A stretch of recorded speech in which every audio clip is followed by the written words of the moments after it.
I found this guitar. I went to the grocery store and it was leaning up against the wall outside the grocery store, and the headstock was broken off where the tuning pegs are, and it was laying on the ground. So I looked at it and thought, I could probably fix that. So I went ahead and grabbed it, and looks like it was a little girl's guitar. It's got these little pink crystal hearts all over the soundboard. I think she was probably a Swiftie. So, and like I said, this is my 4th video now on this guitar. Like I said in the previous videos, I feel sorry for her guitar getting broken. I don't know who she is. If I did, I'd just give it back to her because I did get it fixed. So it didn't have a bridge saddle. I had some bridge saddles here on the boat that I had because I worked on this girl's guitar that we used to work together, and I fixed her guitar. So, but they weren't tall enough. They were too low. So I went ahead and bought a couple bigger saddles. And so I took one of these bigger saddles in one of my previous videos, and I cut it down and lowered it down, but it's slightly too low. So the action's a little bit low, and I get a rattle on the 7th fret here, on the 6th string and on the 1st string. I don't know if you can hear it. It's a little out of tune. I'm going to have to tune it up. There's a little bit of a rattle there. Get a little bit of rattle there. So a couple things I'm going to do. First thing I'm going to do is I'm going to go ahead and adjust the truss rod that's in here. So there's a steel rod on steel string guitars, and both acoustic and electric, most of them have a steel rod that runs through the neck. That's called a truss rod. And what that does is it adjusts how flat the neck is. For one thing, you have tension on these strings, which tends to cause the neck to bend upward. And so what I need to do is I'm going to go ahead and adjust it. It looks pretty close, but I'll go ahead and go through how to adjust it. And then from there, I'm going to go ahead and remove this saddle and go ahead and redo it and make it taller.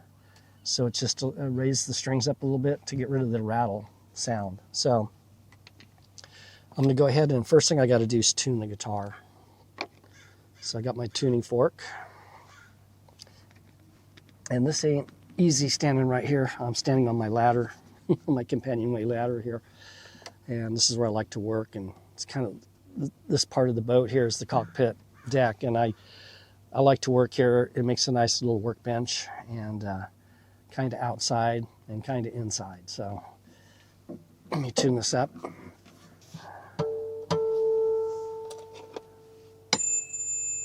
Pretty close. Whenever you strike a tuning fork, you want to do it on something relatively soft, like a piece of wood. You don't want to bang this on metal. It's not good for them. This is A440, so it vibrates at 440 cycles per second, which would be the 5th string is A. And when I hit the harmonic on the 5th fret, on the 5th string, I get that harmonic sound. So this needs to be adjusted to 440 cycles per second.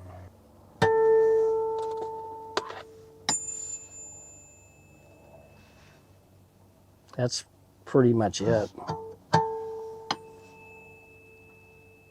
When you're tuning and you're slightly out of tune to what you're tuning to, like a tuning fork, you'll hear a beat. So what you want to do is you always want to start with the strings on the looser side and tighten them up as you tune. You don't want to detune down to the note. You want to tune up to the note, because that way it stretches the string tighter. If you loosen it, there's going to be a little hold maybe here on this nut, which over time, as you play, it'll start going out of tune. So you want to always tune up, not down. So you'll hear a beat, and what you want to do is just tune it flat a little bit.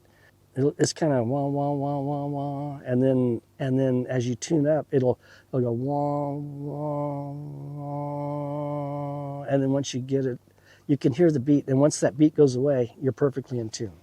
So that's what I just did to the A string. Now I'm going to go ahead and tune the rest of the guitar. Okay, it's actually sharp, so I'm going to have to tune it lower and then bring it up.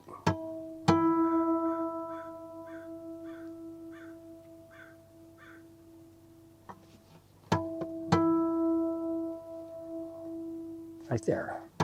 Okay, and when you're tuning string to string, you also hear a beat. So you just want the beat to go away. And once that, you can hear it stops oscillating between those frequencies and it's just smooth, then you're in tune.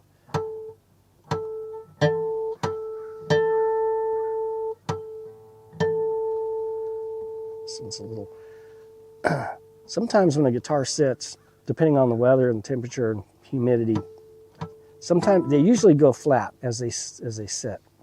Sometimes it can actually go sharp, depending on how, the moisture in the air and the temperature will cause the wood to swell and contract. And so sometimes when it sits, it'll actually get sharper, which is kind of backwards to what you would think.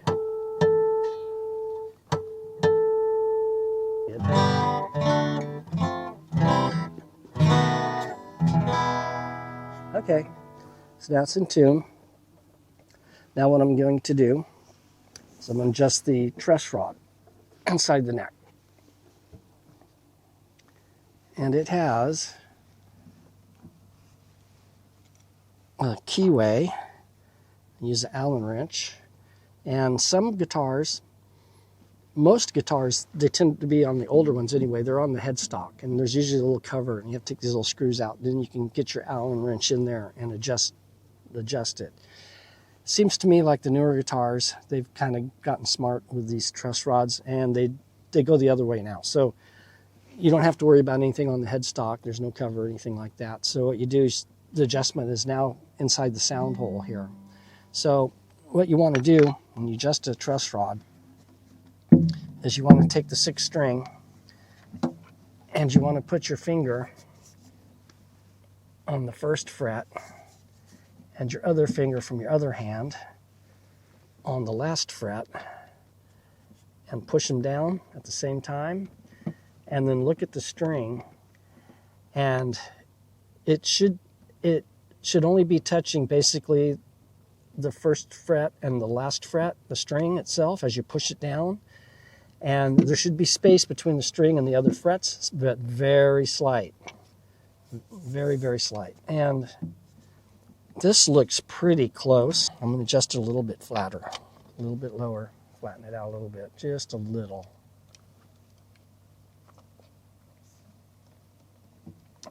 So as I look at this here, put my glasses on because I can't see good. Something real close.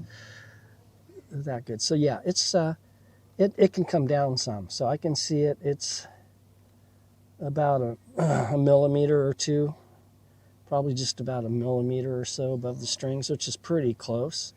I'm going to go ahead and adjust it a little bit. So to flatten it out, you need to tighten it. So normally you'd go clockwise with it. So let's see if I get the Allen wrench in. Now I got to go in between the strings. I'm going to have to stretch the strings to do this.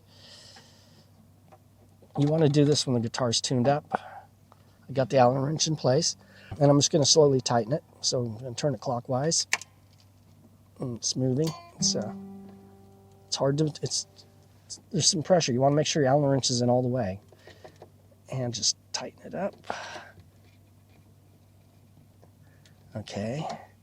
I'm just going to leave the Allen wrench in place there. Hopefully it won't fall into the sound hole.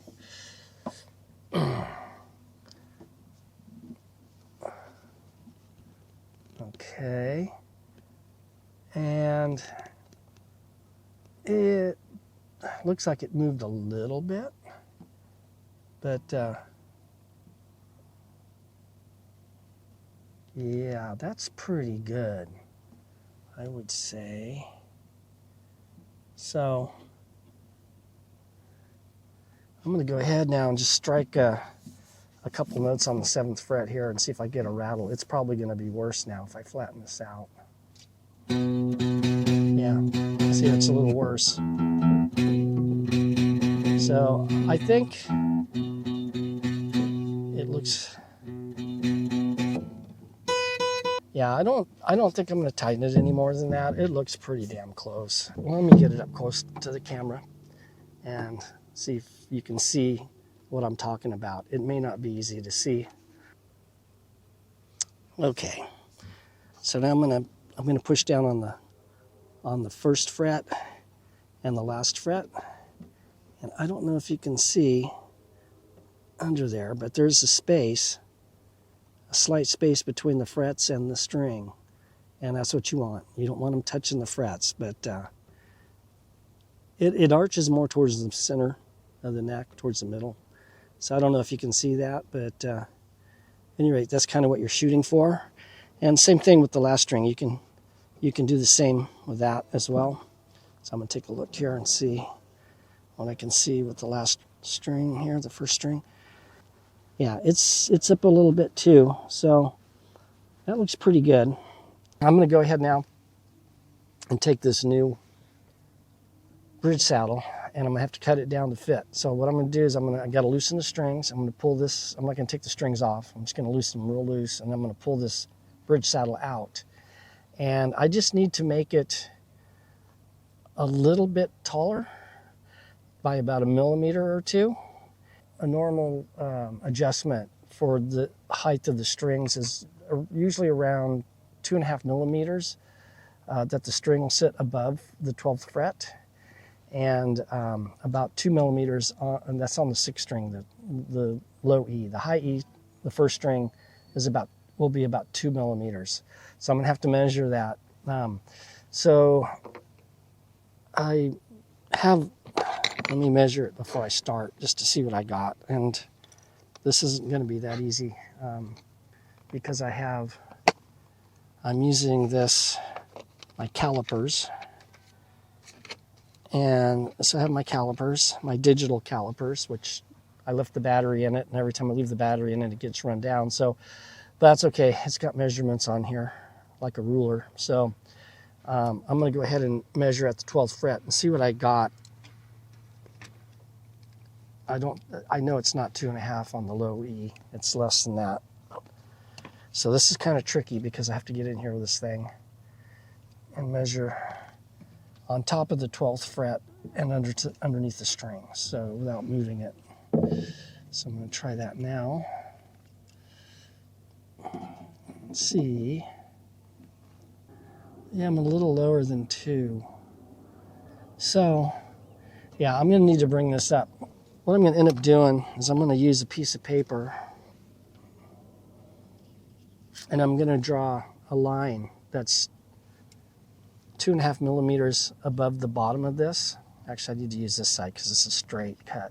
I cut this with scissors, it's not straight, but this edge is straight. So I'm going to put a mark on here that's 2.5 millimeters high and another one that's 2 millimeters high. So 2.5 will be for the low 6 E string, and the 2 millimeter mark will be for the high. And I'm going to kind of use that as a gauge. I'll probably go higher than that because I do like action that's a little higher. So I'll probably shoot for maybe 3 millimeters on the low E 6 string and 2.5 millimeters on the high E, the 1st string. So, okay, so I'm gonna get started on this next part of the project. So now I got to detune. Okay, let's see if that's loose enough. It may not be. Got to really loosen them to get in here and pull this out. Okay, got it. Okay, now I'm gonna put a mark on here so I don't get this turned around. So I'm gonna go in the high end. It's gonna have a mark on the bottom here. So this is the high end. This is where the 1st string is. So I put a little mark on the bottom of this bridge so I know which way. I don't want to get it backwards as I start doing this process. So I'm going to go ahead and get the guitar out of the way.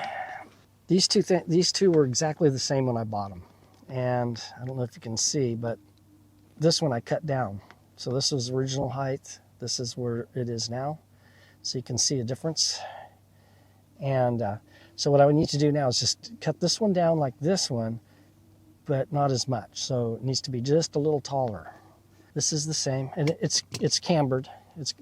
It's not flat. It's rounded, and some of these are flat. Some of them are rounded. Some necks tend to be a little rounded. This, because I didn't take the camber out. Originally, this guitar might have been a little flatter on the top. So I was getting, I may just go ahead and flatten it down a little bit, because the fact that I was getting rattle. As you can see, the strings are going to be higher off the fretboard here because it's cambered, it's higher, and then it gets lower towards the ends. And I was getting rattle on both ends. So what I'm going to do is I'm going to sand some of the camber out of this, but I'm not going to do that yet. I'm going to cut the bottom first, I think, and leave some extra, and then I can go ahead and remove the camber. Now, let me look at this here.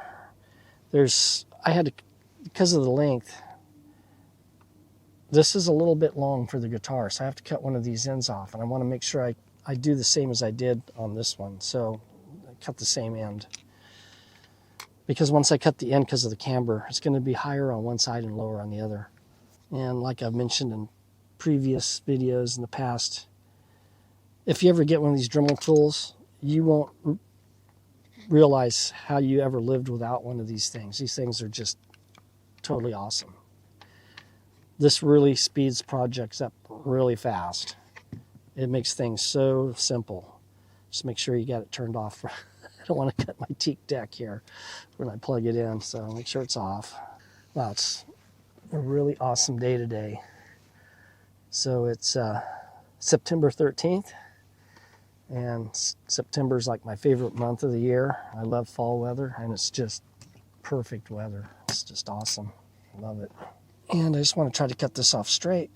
So I need to make sure I'm seeing what I'm seeing here.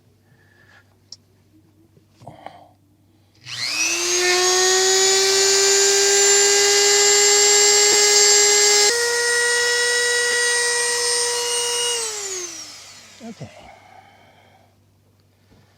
Now, just double check the length, and it's just good, slightly longer, which is what I want, because I still have to shape the end here, so I think I'm going to do that next. So I got to put the drum sander on.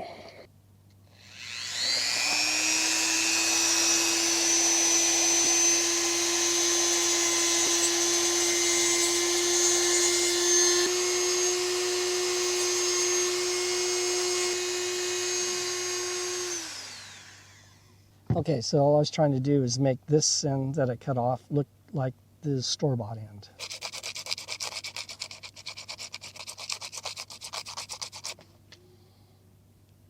Okay. Yeah, this looks about the same, so it's hard to tell what end is what. But this is the end I cut off. And so I cut the tall end off. I'm going to go ahead and do the same. I'm going to mark the bottom here so I know this is the short end, so I don't get it moved around.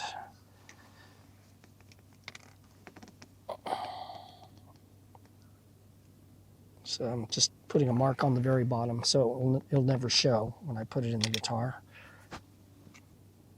And the new one's a little, just like maybe a 32nd of an inch longer, which the first one I did was just a little short, so that should take care of that problem.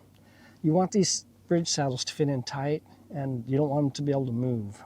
Now what I got to do is I can use my Dremel tool, or I can just sand it with the sandpaper. I'm going to start with the sandpaper and see if I can just do it with that instead of using my Dremel tool, because with sandpaper I can get a nice flat edge with it. It might take a lot of sanding. I'll see. Maybe I'll use the drum. the drum sander to bring it down first and then finish it off with sandpaper. Let me try sandpaper first and see how quick it goes. So this is 100 grit. This top part that's cambered, I'm gonna sand this down a little bit. I don't want as much camber in it, maybe just a little bit. I'm gonna take some of the camber out, but when I do that, I'm going to see if I can figure out, that's the first string. It's going to be going that way. So I'm going to wedge this over. So it's not only is it cambered this way, it's also cambered this way. And so the strings sit right in the center of this bridge. Well, I noticed the intonation on this guitar when I go up to the 12th fret, and that's how you test the intonation on the neck, just the basic intonation, not each note, because each note can, any individual note can be actually off a little. But basically you shoot for the 12th fret, and what you do is you hit the string open, and then you put your finger on the 12th fret and then hit that note, which is an octave higher. So it's you're cutting the string in half with your finger basically when you push down on the fret, and it should be a perfect octave. So I noticed when I tested earlier, the octaves on the 12th fret, that the first string and the 6th string were dead on. But the ones towards the middle, they were a little flat. So in order to bring the pitch up, when you put your finger on the 12th fret, that actually needs to be a little bit shorter string there. So I'm going to go ahead and just wedge it over. So now when the string sits on top of the saddle, it's not sitting right on the middle of the camber. It's going to be sitting more on this edge over here. Hopefully that might take care of some of that problem. And so I want to do that. I think I'll do that now and work on the camber top part first before I cut the bottom part off. So I'm just going to do a little bit of it. I'm just going to wedge it over, and I'm going to have to use this to do that. So I'm going to have to use this to take some of the camber out too. So get oriented in which way I need to go with this. And I'm going to go ahead and start working on this cambered area.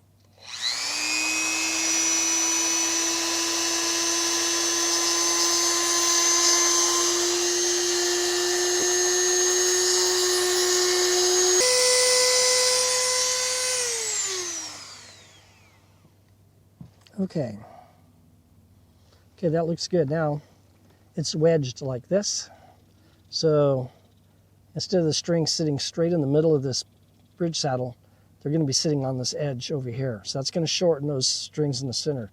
Now the outer edges, the very outer strings, I went ahead and just kind of made them so that the first string and the 6th string, which were perfectly good on the intonation, they're going to be sitting more in the center, or the ones in the center, the 4 strings in the middle are going to be more towards this edge, sitting on this saddle. So I just want to make sure I got these ends looking pretty good where I want them. Now, saddles on electric guitars, they're like individual saddles for each string, and they have a little adjustment screw on them, so you can move them for each string separate for the intonation. Acoustic guitars don't have that. So like I've done my classical guitar, usually the G string is the problem string on guitars. It's the one that seems like if you get it in tune, then it's out of tune with some of the other strings. And if you get it in tune with those strings that are out, then it's out. So it's hard to get it perfect. So you strum certain chords, like a D chord will sound really nice in tune, and then you strum a C chord and it sounds out of tune, and then you tune and get the C chord sounding good. Now you go back to the D chord and it's out. So on my classical guitar, it was the D string. Some people have problems with the B string, but mine's usually the 3rd string, the G string. On my classical guitar, when I went ahead and shaped one of these custom for my classical guitar, I went ahead and just I wedged it over just on the G string, and it took care of that problem. It put the intonation back in, and so it was good. So now I'm going to look at the camber now and see how much I brought it down compared to the other one, and I should be able to see a difference. Oh, yeah, it's definitely flatter. It's a little bit flat. Yep. Okay, so I did take some of the camber out. I'm going to leave it at that. Now I'm going to go ahead and sand this down to that line. See if I can sand it, because I want this bottom to be flat. And trying to do it with the Dremel tool, it's going to be kind of wavy. I'm going to start with this, and if this takes too long, I'm just going to take some of it down with this. Let's see how fast this goes. When I'm working on big projects, I actually like working with hand tools better than power tools because they're not noisy and they don't throw dust around and stuff. So when you're on a boat, you want vacuum. This little Dremel tool, what I cut here, doesn't even put off any dust. But when you're using other power tools on the boat, on a boat when you're around water, you want tools that have a vacuum device on it, so a built-in vacuum cleaner, or a way to take like a shop vac and hook the shop vac hose to the sander or cutter or whatever you're using to suck up the sawdust as you're running the tool. I have sanders that have vacuum devices on them. They have a little vacuum cleaner bag, and when you run it, it vacuums up the dust as you're running. They don't always get all the dust, so usually what I do, even though the tool, like I have a really nice vibrating sander, and it's got a vacuum cleaner built into it. It doesn't get all the dust, so usually what I do is I use my shop vac and hold the hose, so two-handed operation, and use that shop vac hose to catch pretty much all of the dust that comes off. So you don't want to get any dust and stuff in the water. So just making sure I'm holding it at 90 degrees so it's nice and flat on the bottom. It looks to me, okay, the line that I drew is about 1 millimeter taller than this. And now I sanded up close to the line, but I didn't sand to where you couldn't see the line anymore. So now this should be a couple millimeters taller than this other one, which is probably about what I'm going to shoot for. So I'm going to take a look here and see how much difference I have. But all I needed to raise this bridge up was 1 millimeter or so. So that is 2 millimeters. Okay, so what I think I'm going to do, I'm going to go ahead and leave it just like it is. I'm going to put it in the guitar. So I raised it up by 2 millimeters. It was 2 millimeters. That'd be like 4. It was under. See, it was. I should have made sure I had a good measurement before I started on it. It was under 2.5. So it was like 2. This would make it 4 millimeters high. So the action's going to be a little bit high, but that's what I prefer on a guitar. I prefer my action to be a little bit high, and the reason for that is I tend to play really loud, and I strum very hard sometimes. So strumming lightly and soft is not a problem. It's when you strum it guitar hard or play notes really loud and pick really hard, that's when you get rattle on the frets. So I like a real clean sound. I don't like rattling sound. So I'm going to go ahead and just live with this. I can always take this out and sand it down more. You can't add more back on after you take it off. So, but you can take more off. So I'm going to go ahead and put this in the guitar and see what we get. Make a couple marks on here. One's going to be 2.5, because that's normally what you shoot for. Again, that's kind of low for me, but I'm gonna go ahead and make a 2.5 millimeter mark and then a 2 millimeter mark. Okay, that's 2.5. Now I'm going to make one at 2. It looks to me like it's going to be way over 4, so I'm going to go up to the 12th fret, and I'm going to look at it. And at the 12th fret, it is 2.5. Okay, well, if that's the case, let's see what this,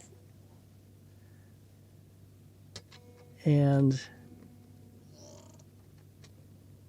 okay, so this is exactly where you normally would be.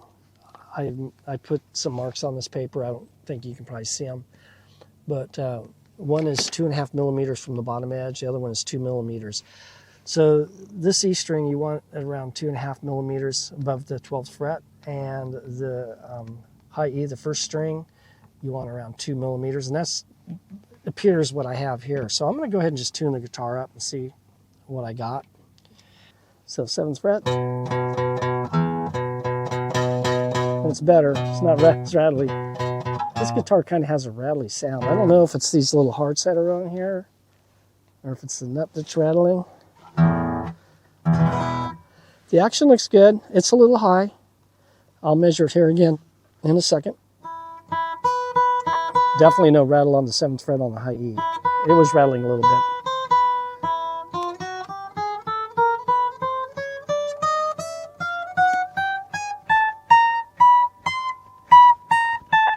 Good.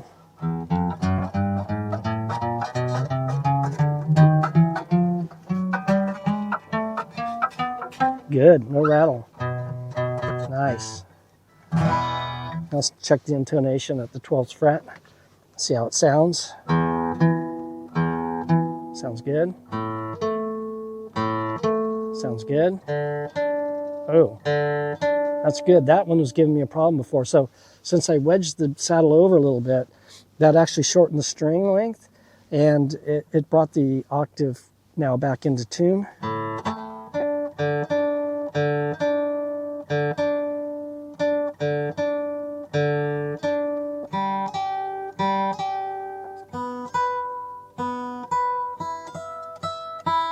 Sounds good.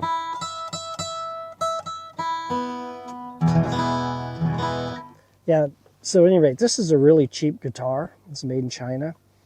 And like I said in my other videos, cheap guitars can sound really good. This guitar sounds really good for strumming. Individual notes.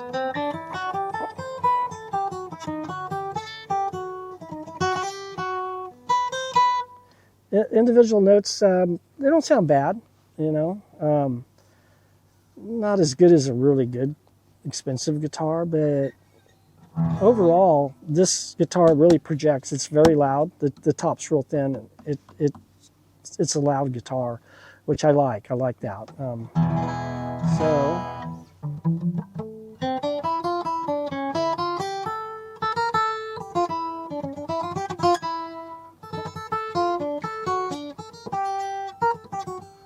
going to try to play something here. I'm not warmed up, so probably not going to sound that great. And I'm in a very uncomfortable position for playing guitar, but I'm going to see what happens.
At any rate, that song probably didn't sound that great because I'm using my microphone here on my shirt.